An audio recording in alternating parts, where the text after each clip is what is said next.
After leaks, denials, flat-out lies, and escapes to Russia, the NSA surveillance program has finally been reined in. A bit. Obama just signed the USA Freedom Act, which is being touted as the most important surveillance reform bill in a generation. So is it? I consider it a milestone because it is so rare and unusual for our political process to produce any output that goes backwards in the surveillance area. It's almost always expanding it.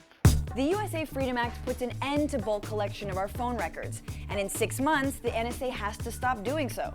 The USA Freedom Act also says telephone companies will hold on to records, and government agencies will have to get a court order from a secret federal court to get an individual's data. Remember before, under Section 215 of the Patriot Act, the NSA would simply collect everyone's data and then try to find a needle in a haystack.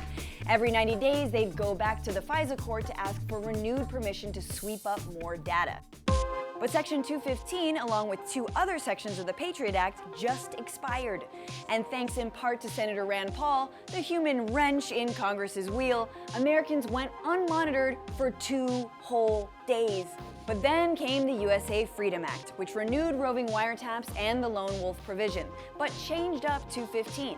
So yes, the feds can still get your information if they really want it, but they can't just snatch up everyone's at the same time. The data buffet is closed. But won't the FISA court just be flooded with more requests and dole out the approvals?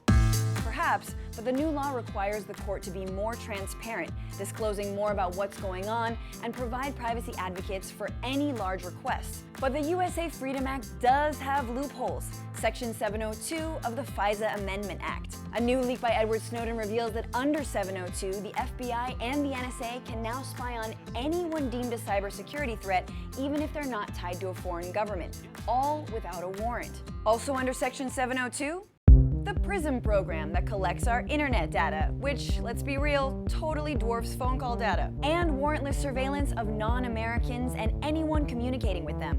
Got family overseas? Then there's Executive Order 12333, a secretive decree that the NSA uses to justify digital surveillance worldwide. Oh boy. As Elizabeth Goitin of the Brennan Center for Justice says about privacy in the US, this is a fight for the ages, and this is really just the first round. Guess privacy advocates can't take the gloves off just yet.